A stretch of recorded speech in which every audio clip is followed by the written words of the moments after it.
Hello दोस्तों, आप सभी का स्वागत है मेरे चैनल कनेक्ट विद प्लांट में। आज मैं एक बहुत ही इम्पोर्टेंट प्लांट के बारे में बताना चाहती हूँ और इस प्लांट को मैं एक कहानी से जोड़कर बताना चाहती हूँ। उसका मेरा एक ही मकसद है कि हमें अपनी जो नेक्स्ट जनरेशन है उन्हें मोटिवेट करना होगा कि आप वो ज़्यादा से ज़्यादा प्लांट लगाएं।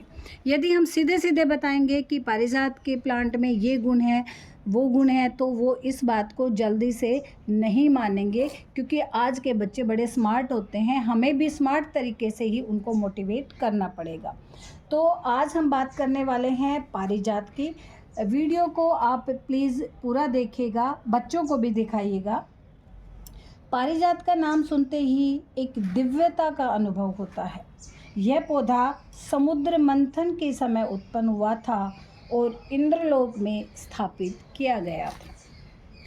भगवान श्री कृष्ण ने इसे स्वर्ग से लाकर अपनी पत्नी रुक्मणी के आंगन में लगाया था और सत्यभामा को इसके फूल दिए थे।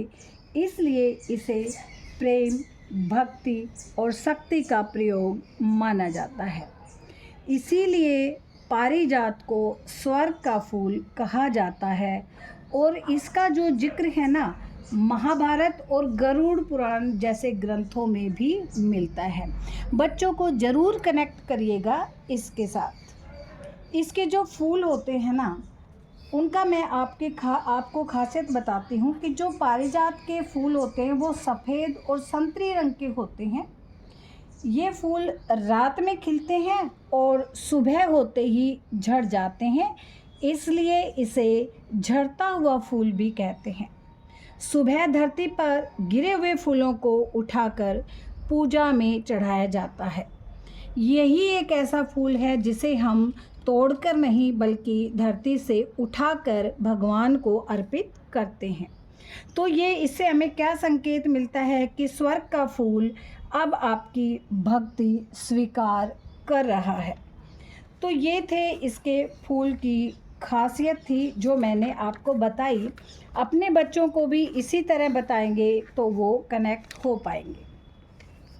पारिजात न सिर्फ एक सुंदर पौधा होता है बल्कि एक प्रभावशाली आयुर्वेदिक जो है इसके गुण होते हैं। इसकी जो पत्तियां होती हैं ना, वो बुखार, डेंगू, मलेरिया और गठिया के इलाजों में काम आती हैं। आप अपने वैद्य की सलाह से आप इनका यूज़ कर सकते हैं।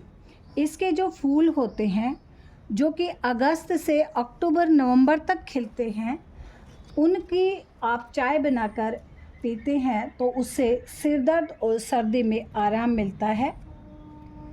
इसकी जो छाल होती है ना, छाल किसे कहते हैं, जब ये पेड़ बड़ा हो जाता है तो इसकी जो यहाँ से हम इसको उतार लेते हैं, इसे छाल कहते हैं। ये पाचन तंत्र और लीवर के लिए बहुत लाभकारी होती है। अब बात होती है कि हम इस प्लांट को कब लगाएं, क्यों लगाएं, ये तो हमें पता चल गया। कब लगाएं, आप देखिए, ये मानसून का मौसम है, अभी आप इस प्लांट को लगा लीजिए, क्योंकि ये अभी अगस्त लास्ट या सितंबर फर्स्ट में आपको फ्लावरिंग देना शुरू कर देगा। आप जो है प्लांट छोटे पेड़ के लिए, छोटे प्लांट के लिए छोटा गमला और बड़े प्लांट के लिए बड़े गमले का चयन करें। जो सॉइल मिक्स है आप उसमें 50% कंपोस्ट और 50% मिट्टी मिला के इसे लगा दीजिएगा। मैं तो ये कहूँगी, वैसे तो ये ज़मीन का प्लांट है, लेकिन आप गमले में लगाना चाहते हैं तो थोड़े बड़े गमले का चुनाव करें। मुझे भी अब ये रिपोर्ट करना पड़ेगा।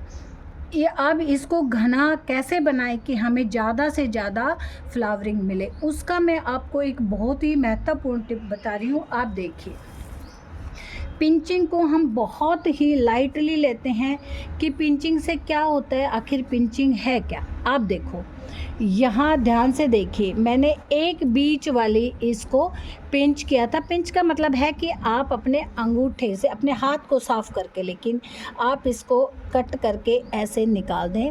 अब यहीं से 2 ब्रांच आएंगी। आप देखिए, यहाँ से एक मैंने कट की थी और 2 ब्रांच हमारी आ गई है। अब थोड़ी सी ये बड़ी हो जाएंगी और आप इन्हीं दोनों को फिर से पिंच कर दोगे तो ये 4 बन जाएंगी। इस तरह आप देखिए मैंने अपने इस छोटे से प्लांट को किस तरह बूसी कर लिया है, क्योंकि मुझे हर टहनी पर फ्लावर चाहिए, क्योंकि इसके जो फ्लावर हैं वो बहुत सुंदर भी होते हैं और उपयोगी भी होते हैं। इसी तरह आप इसमें देख लीजिए मैंने इन तीनों को पेंचिंग की हुई है। तीनों को आप देखिए अपने अंगूठे से कट किया हुआ है।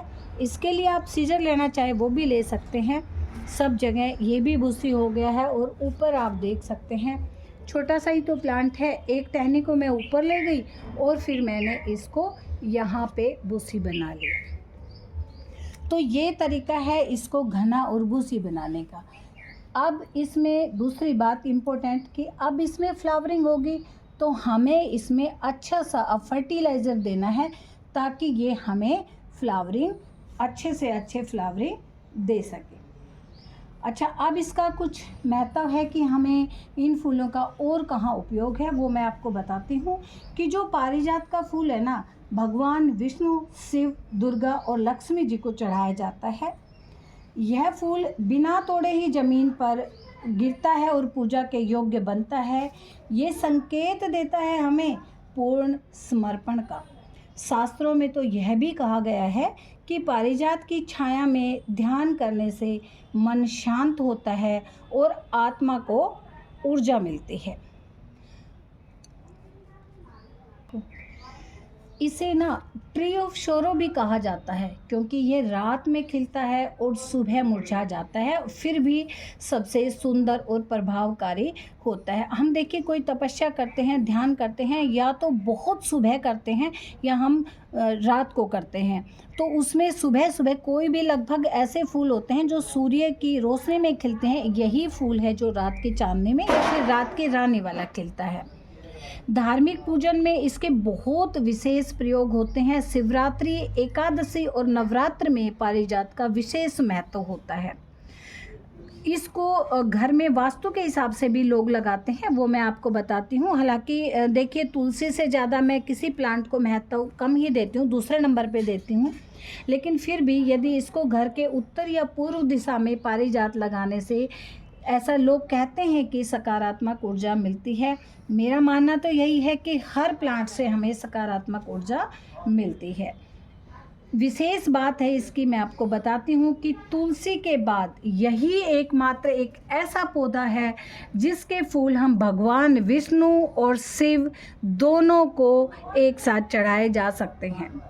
यह पौधा हमें सिखाता है कि सच्चे फूल वो होते हैं जो खुद झुककर ज़मीन पर गिर जाते हैं बिना शोर के, और तब भी पूजा में सबसे पहले चढ़ाए जाते हैं। इसलिए जीवन में विनम्र बनो, समर्पित रहो, तुम अपने आप ही पूजनीय बन जाओगे। लोग अपने आप ही आपका सम्मान करेंगे। तो दोस्तों ये प्लांट के बारे में जब आप अपने बच्चों को बताएं तो एक कहानी के रूप में बताइए ताकि हम उन्हें प्लांट से कनेक्ट कर पाएँ। तो प्लीज़ पसंद आए तो लाइक करिएगा, सब्सक्राइब करिएगा एंड शेयर करिएगा।